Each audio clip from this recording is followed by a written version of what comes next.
And today, I think I'm going to watch something yet again different, ever so slightly. I don't know, makes it sound somewhat like I, you know, this is a movie by Darren Aronofsky, and he always does some weird stuff. And I had no idea that he tackled Noah's story. It's the most bizarre thing ever. Um, well, the only other film I've watched of his is uh, actually, he's the one who did Pie as well. I think wasn't he? Yeah, I like Pie. I really do. And I also watched the more popular one. Actually, wasn't no. Am I confusing? I might be confusing Pie's musician with the other film's musician. I'm sure they have something in common. I'm not sure if it's a director or music producer or what exactly how they call it. Not musicians, right? Um, yeah, never mind. Yeah, and apparently it has, the first two actors are similar to A Beautiful Mind. They also played lead actors there, and that's also another one that I liked. Pity about real life fate of yeah, what was it called again? Yeah. Anyway, yeah, let's see what this is about. I have no idea how Aronofsky changed Noah, but I'm assuming it is changed. He doesn't do a I cannot imagine him doing a biblical story to be fair, you know? So yeah, I must have changed a bit. I don't know if I'm going to watch Gladiators Noah, or A Beautiful Mind, which would still be an absurd Noah, I suppose. Yes, Noah is a maths professor. Hmm. I suppose he could use his math skills to count the animals. I have no idea what this. I mean, never mind. Let's begin. Well, the beginning is certainly giving it quite a big treatment, I suppose. I mean, it's reminiscent. The font is reminiscent of Star Wars, right? Uh, and beginning with a snake in outer space is a strange sight. Yeah, as usually he really is going to do it differently. We expect less of him, but I really wonder if it has any maths in it. So yeah, just counting the stars, mate. Well, the first impression is certainly that of confusion, I think. So the introduction establishes clearly a fictional deviation. I mean, here that story, likely it is fiction anyway, but I mean, deviation from what's normally known. So yeah, so that makes it seem like it's science fiction. But then it is set essentially in some sort of hypothetical past. So that makes it confusing. How can such a untechnological seeming past uh, have sci-fi sort of uh, tropes? It seems like I'm not sure what he did later with that uh, thread, whatever it was. It seemed out of some spaceship faring fiction. So it's confusing, right? To say the least. And then it seems like there's teleport. I also don't think Seth is in the Bible. I'm pretty sure there were only two brothers. So it's pretty much a deviation, which establishes interest, one could say. I mean, it'd be boring anyway to watch something that one. It's not that I'm overly exposed to. I think the last time I ever watched something about Noah was comedy. Was it? No, I forgot the actor now, but yeah, it was some comedic. Uh, Now I don't think Aronofsky does comedy, but at least he did something different from what would be more familiar to some people. I mean, it's sort of a basic story, isn't it? I don't know where the animals come in and such, but yeah. And yeah, it must be somewhat adapted from. He must absolutely have been influenced by Star Wars, considering whatever they are, well, either that or War of the Worlds. It's strange, as you say. I thought that it's sort of set in the past with these strange gizmos. Like usually sci-fi is usually set in the future, and yet this has sci-fi tropes, one could say, in the past. Oh, yeah, of course. Aronofsky tries to be original, doesn't he? So might as well do this.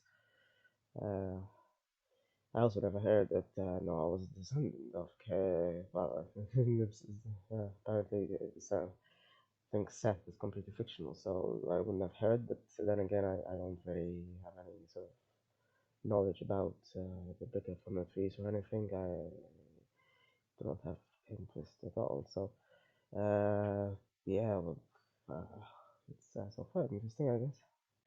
Yeah, definitely something fictional at least, if not science. I mean, well, maybe CGI fictional or something. Clearly, CGI is being used, and it is again confusing. I cannot believe he's invested in what seems like CGI to create fictional animals. I mean, yeah, it looked like an armadillo, but it's has the body of a deer.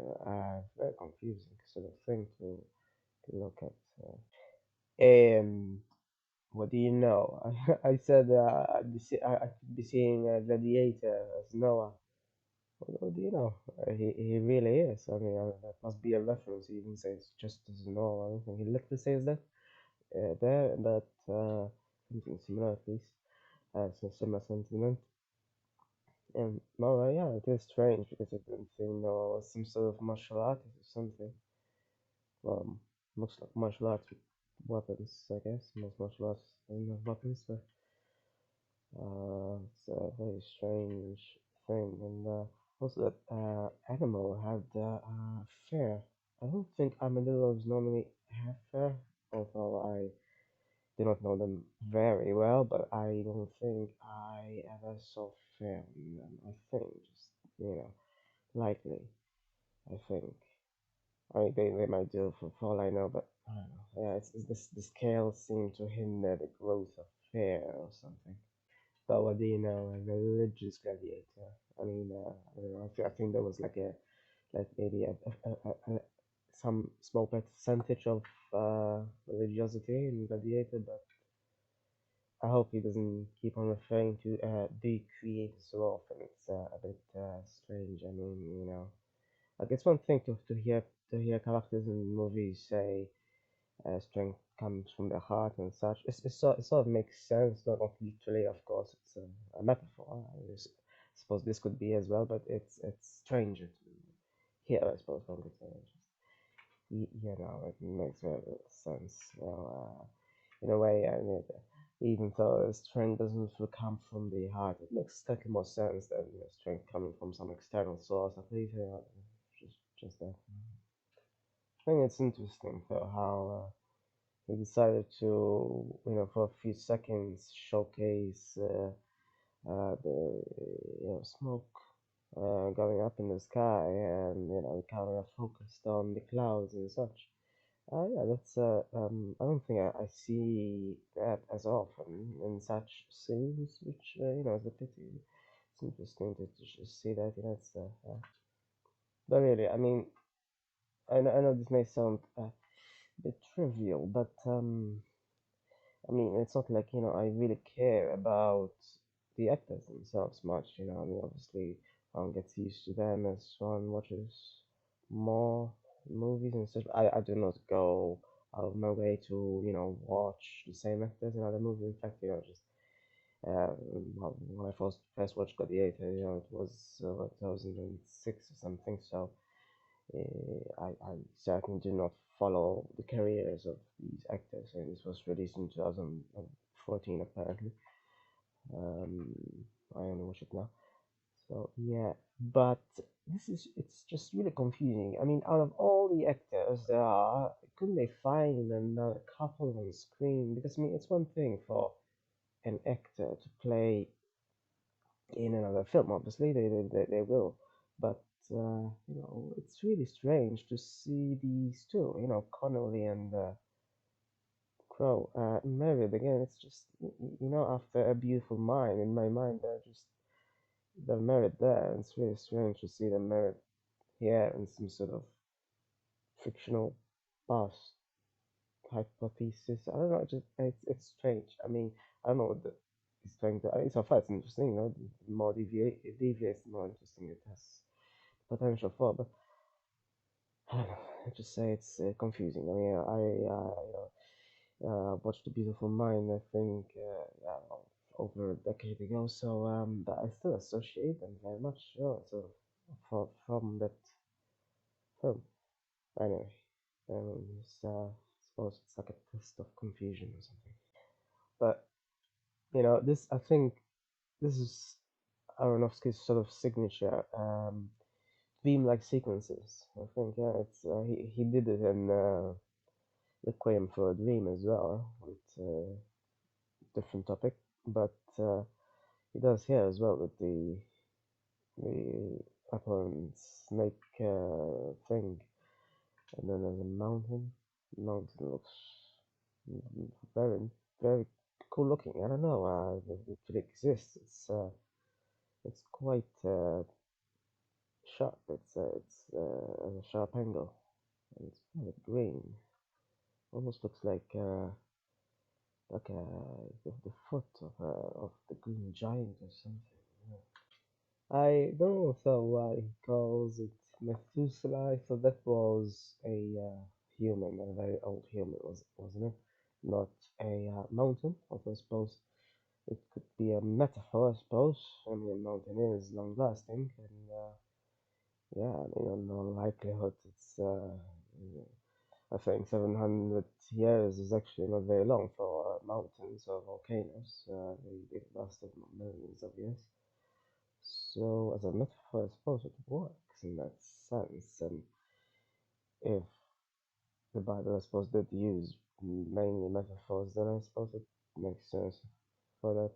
But, I really, really hope, as I say, they won't insist on the religiosity aspect. I mean, Connolly's character also seemed to, make religious references. There is the grammar, and sort of takes it something out of it. I don't mind references, but make it sound. Anyway, yeah. By the way, I'm wondering whether he used CGI even for the sky. I mean, first of all, it has a lot of stars. Realistically, that might have been true thousands of years ago, because the sky was less polluted and such. But yeah, well, obviously, he somehow he changed it to make this film in its current state. But I don't think it's either he went to some really good vantage point to see these bright sky. I mean, a bright yeah sky with stars. I don't know why I combined them. But yeah, this sunset here is really you don't normally see such scenes in.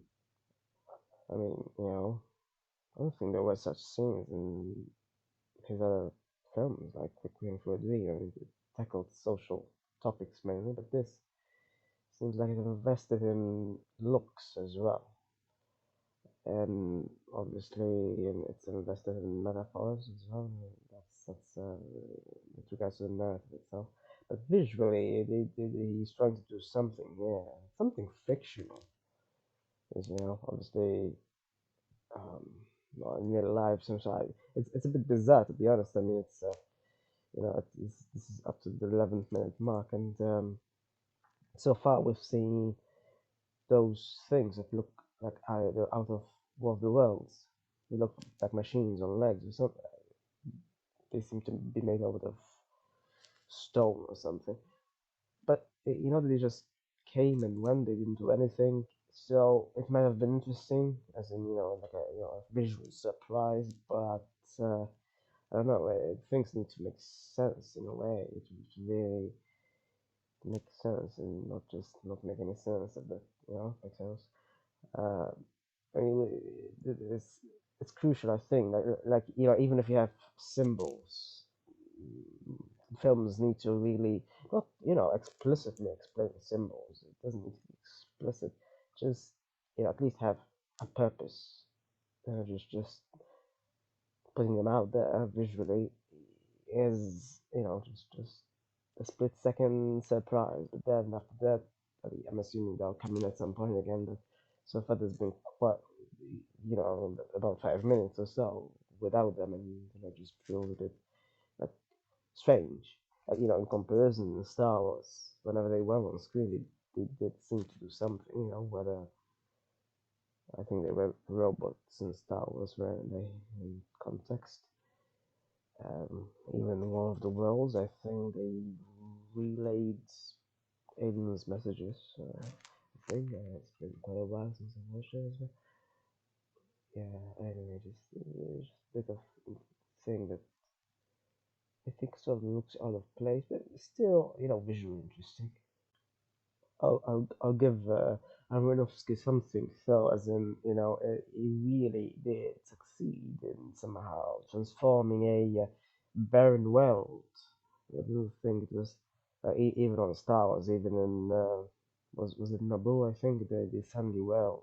It had some architectural structures. It had people in it, so they transformed it in that sense by adding more objects, but there aren't many objects here, and yet, with the sunset and the cryptic communication and such, they sort of created another world somehow, even though it's still barren. I mean, the backgrounds are barren, and many people anyway, so it's overall looks barren, and yet there's still something.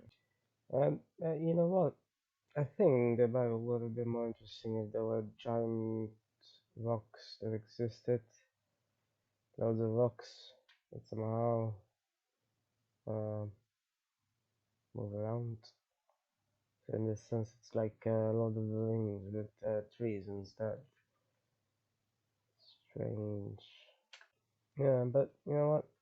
This is when it becomes a bit, the suspense of belief, becomes a bit, I don't know, stretched. And it's one thing for I don't know, just I did say that, what if they talked and they do, and it sounds strange, like very strange, like somehow even stranger than trees and Lord of the Rings, because these trees had visible faces. I don't know, somehow trees make more sense as well, and it could happen more. But rocks, they barely have different holes for eyes. It's really bizarre. He really tried to anthropomorphize and that were a bit too much. Maybe they don't look very relatable, and yet they do act pretty much like humans do, which is bizarre, in my opinion. Like it's one thing, as I say, for trees to do that. I don't know. Somehow the trunk of the tree looks more like like a human's trunk, I suppose. It sort of does, isn't it? Especially when someone is standing up. Sort of. But stones, I don't know. You know, it's one thing if animals, actual animals, or even fictional ones, if they're anthropomorphized, because They do look like living beings at least, but stones piled up on top of each other is strange, especially since they do not have like explicitly all these forms of organ differentiation. I guess that's a roundabout way to go to it. It's essentially like they barely have bases. Like it's sort of there, but not really. I don't know. They're just rocks. You know, yeah, they say they're called the Watchers and something. Um, like it would have made more sense if he simply said the rocks, right? Just they made me do it, right? And the Watchers somehow it makes even there a lot of suspense of belief needs to be done, and it's yeah, I'll try, I suppose. And what do you know? Darren surprises again. So they do look slightly more relatable at night instead. I mean, it doesn't help, that you could have loads of them in a day and they just look like rocks. At night, oh, their faces sparkle along with something underneath for some reason. It's a strange creature. I don't know. I didn't know, honestly, that he went into CGI. I mean, if Pi was his, and I don't think CGI is used there at all. I I don't remember many instances of CGI in Requiem for a Dream as well. I think that was fairly realistic as well. There might have been, well, there were scenes like there were in Pi, there were a lot of, sort of paranoid scenes and such, but not CGI in this sense. This is more of the Transformers sense. I really didn't know he went in that direction 6 years ago, apparently. I don't know if he continued or does he want to direct Transformers by any chance? It looks so cheap, but it does. I mean, just instead there they use cars on top of each other instead of rocks. I don't know.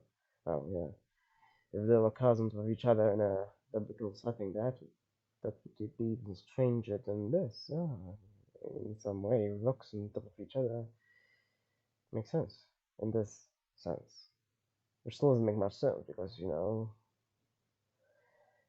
you know, sort of makes sense. Anyway, yeah. Well, all right. So these rocks are now finally becoming more impressive, I suppose, in what they actually say. I mean, their initial exposure wasn't incredibly interesting, but now when he's recounting the past tale of how the life and such, that is more impressive. And encrusted by light.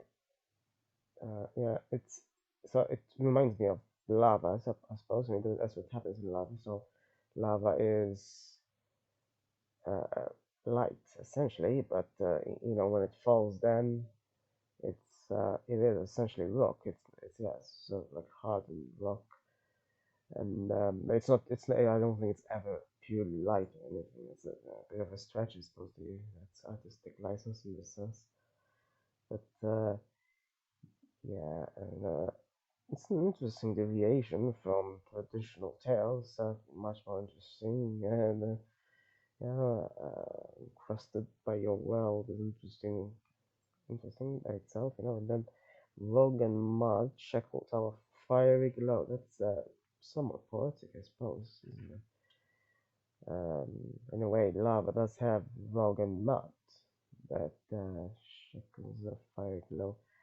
But well, fire in itself, I suppose, is sort of, in a way, yeah, in between light and something much more physical, kind of like water is in between, I suppose, like gas and ice. Fire, like, yeah, I suppose fire can be steam as well, can it? Okay, I'm not entirely sure about it. I don't know. I mean, yeah, I suppose fire can release steam, but I'm not entirely sure, if fire totally disappears into steam, kind of like water does. Yeah, should research that. Okay, but as yet again, he does stress. disbelief, a bit, because I mean, Methuselah has a real weird piece of armor, right? Like his armor looks not very realistic. I mean, clearly it was made by CGI and it looks like Lego or something. I don't know. I mean, okay, not that, but right. I mean, they're not bright colors, but still, it looks like plasticine or something. And apparently, his sword can spit out fire. The person who I know could do that is Surt from Norse mythology, and I didn't think he had anything to do with Methuselah. But what's strange about this? I know I'm not sure if I'm being too critical here, or sufficiently critical, like adequately critical, but these these so-called watchers seem to. I mean, even if I suspend my disbelief and you know try to make sense of everything they say, and some of it makes sense in a way. What doesn't make sense is that I mean, if they were so separate from humans, which they obviously are visually, and they seem to hate humans as well. So if they're so separate, why do they seem to have the same, delusions about creators as humans do? It makes no sense. I mean, and they rely on visions as well, so much so that this one is convinced. Yeah, like most of them, I suppose, don't. So I guess that's in their favor in a way, but it's mostly it seems mostly because they're angry or something. Like they're very very human, as I say, and it makes them a bit bizarre, and they should have been, I guess, slightly different from this that yeah, I mean, I know it's just subtitles, but they even use he with a capital H, and it's a bizarre thing to see. I mean, it's weird at most times. I think that the Bible might be literally written like that constantly. But to see it from a pile of rocks is even weirder in a way. Um, Maybe Aronofsky should have tried to define. So far, there really is no definition of this so-called creator. You know, yes. At this point, even the demiurge makes more sense. At least it's supposed to be a real physical thing and not someone who relies on visions. These are rocks, seemingly superior to humans. Why do they rely on some sort of this is the thing, right? Also, um, I thought at the beginning that Crow's character was had Noah as a son, as and now suddenly he has Ham and Shem. I don't really know that much about them. I haven't read about them, but yeah, I'm assuming they're biblical names as well. I'm pretty sure Ham is. I'm not sure about that. What happened to Noah then? So Noah is also not Methuselah supposed to be Noah's grandfather or something? Ah, well, I'm not gonna try to do some sort of family tree right now. It's completely useless. And it's I suppose one could say it's quite appropriate to cast Anthony Hopkins as Methuselah. He does look like he's lived 700 years old now. Anyway, yeah. Also, apparently Crow's character is Noah. So who was his father? I don't know. Just was there another actor? I thought it was Crow. His father. I don't know. Are they playing some sort of? Or do they think that somehow father looks exactly like their child? Makes little sense. But never mind. I am clearly overanalyzing. Indeed, I had no idea Methuselah was a Jedi. That's quite something. Yeah, Aronofsky's definitely playing with deviations. Yeah, I mean it's all fiction, but you know, at least in Star Wars they explain, about the will and such. This is the thing. Now, I'm assuming, I don't know if they'll explain as well, like they sort of explain the paradox, but I don't know. It looks weird. I mean, he's clearly adapted a lot of sort of tropes from other movies, and I don't know, sort of cheapens it just a bit. Like, I say, one reference is fine, just like, kind of like I think it was in Requiem for a Dream that adapted a scene from Perfect Blue, but this adapts more than just a scene. It adapts, just tropes that are really very obvious in a way. So I guess, I'm kind of expecting Anthony Hopkins to read mine next, although he couldn't tell that it was very right. So I suppose in that sense, never mind. Yeah, I also don't remember any seeds or forests or flowers just sprouting out of nowhere. I do not really know much of the original, to be fair, so it might have happened, who knows? But it seems like some of the sort of fantasy that they included upon this thing, and a whole land being an arc makes little sense as well, except in the sense that like a whole world can be a spaceship or something, but that's slightly different. Um, I thought that it wasn't just about birds on this arc. I thought there were, traditionally there's more animals than just birds, right? But at this point, it seems like there's just birds, which is a bit of a bizarre sight, I suppose, like a pet shop full of birds or something. Yeah. Yeah, and obviously the animals come in. You know what? I'm quite sure why this is rated so low. I mean, I noticed that it's an average of what, five something. I mean, I know it's not exactly an original story, but it has original elements, I think. Unless I'm just not too familiar with this, which could very well be possible because I am not really with the original one of this. But they introduced elements. I mean, obviously the stone giant things and the king. I I didn't think that was an element in the original, but I might be oblivious to that, considering I'm by no means. I have not read any of the original text, so yeah.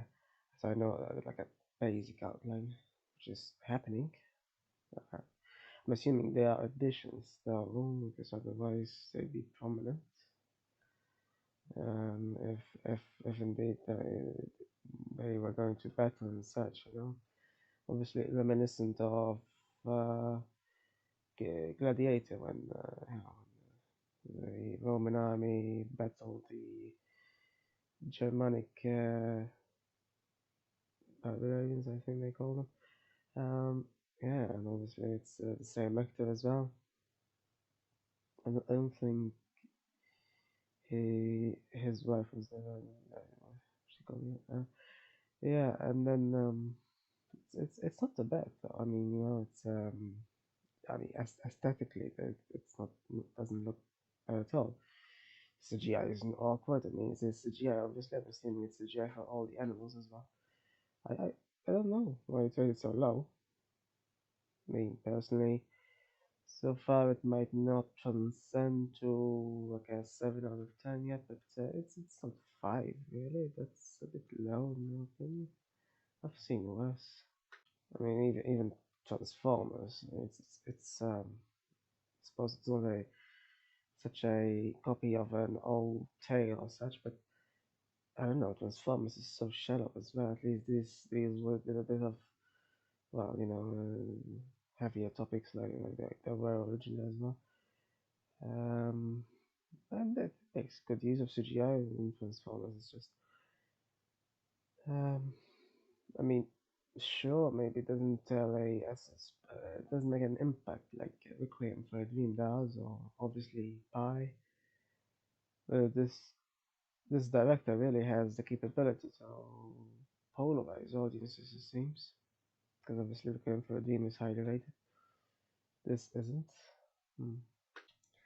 And yeah, I mean, as a clear example of its attempts, at least, at um, being visually impressive at the very least,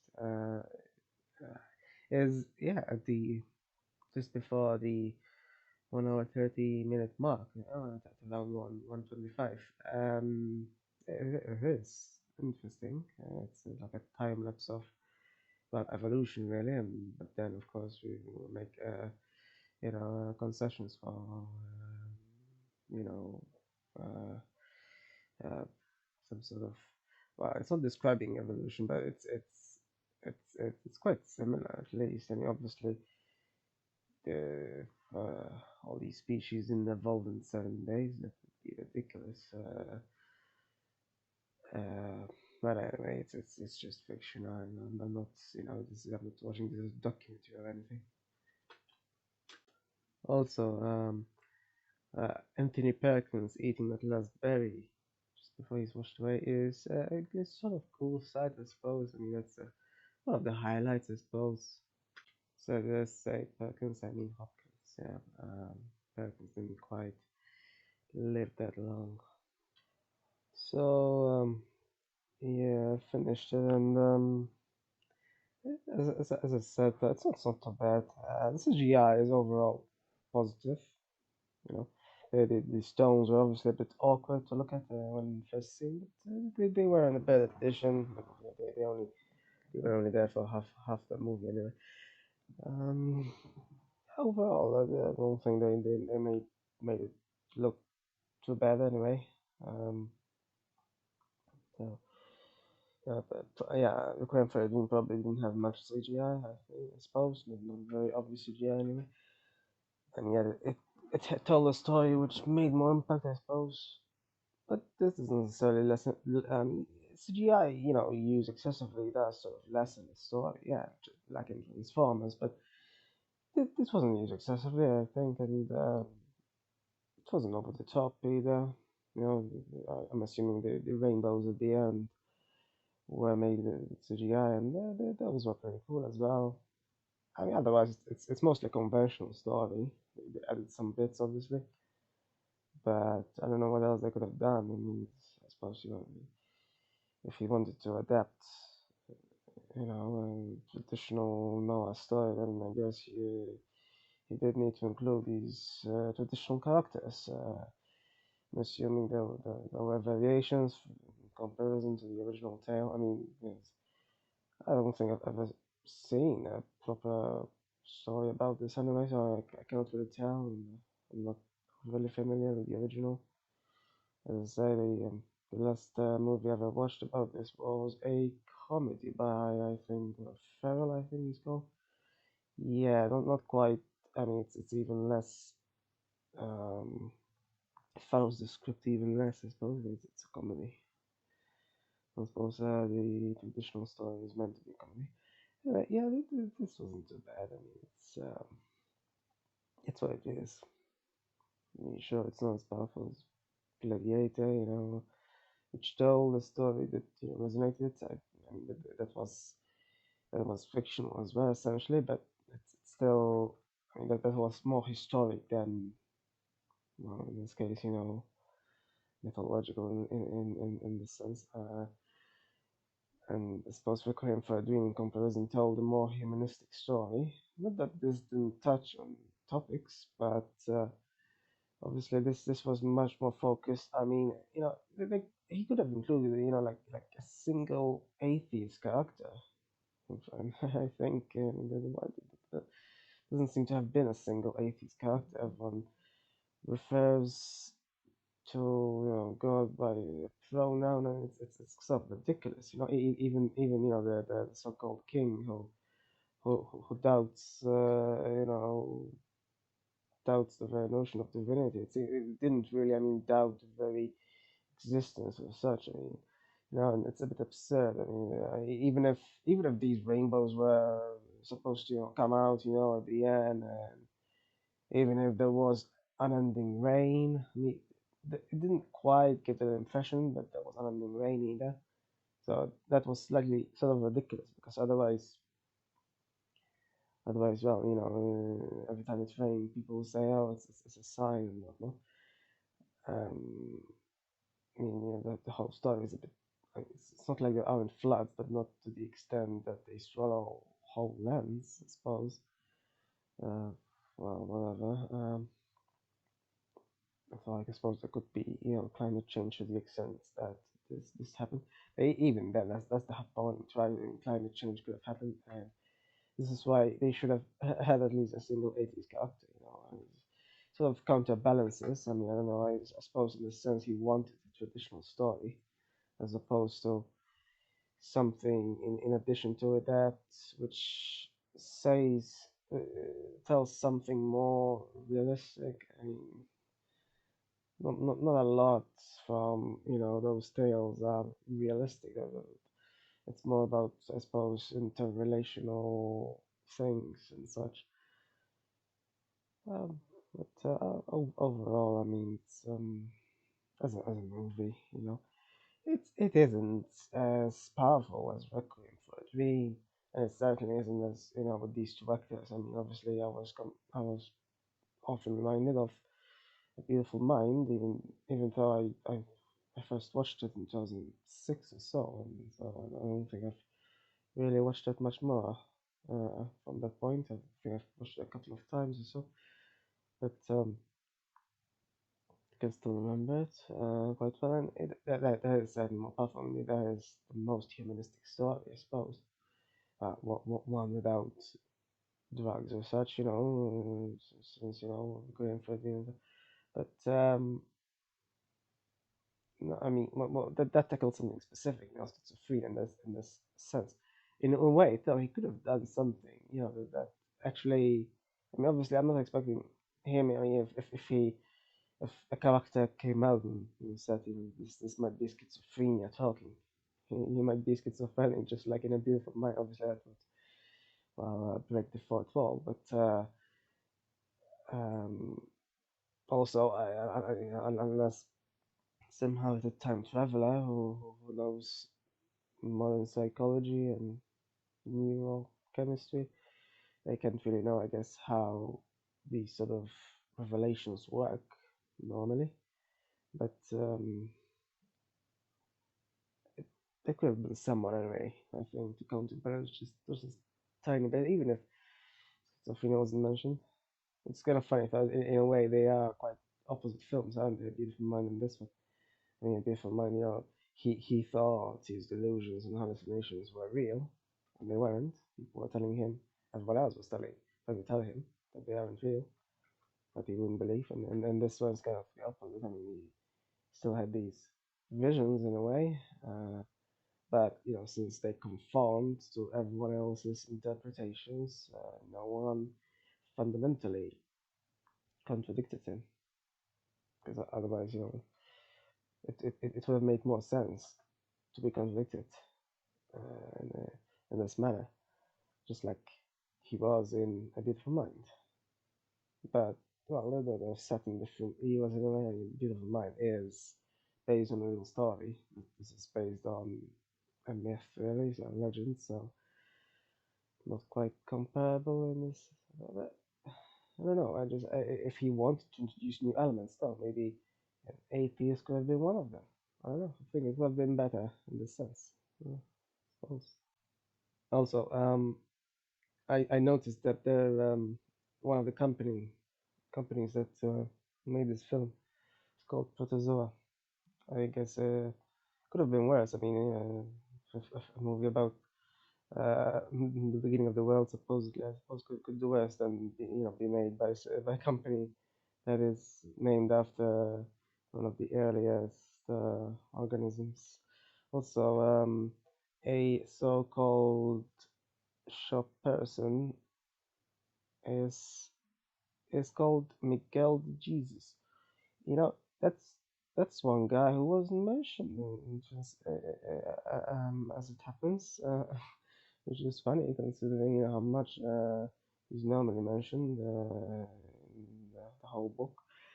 No, he really wasn't. I mean, I've heard a lot of new names, but not him. Apparently, he's a shop person.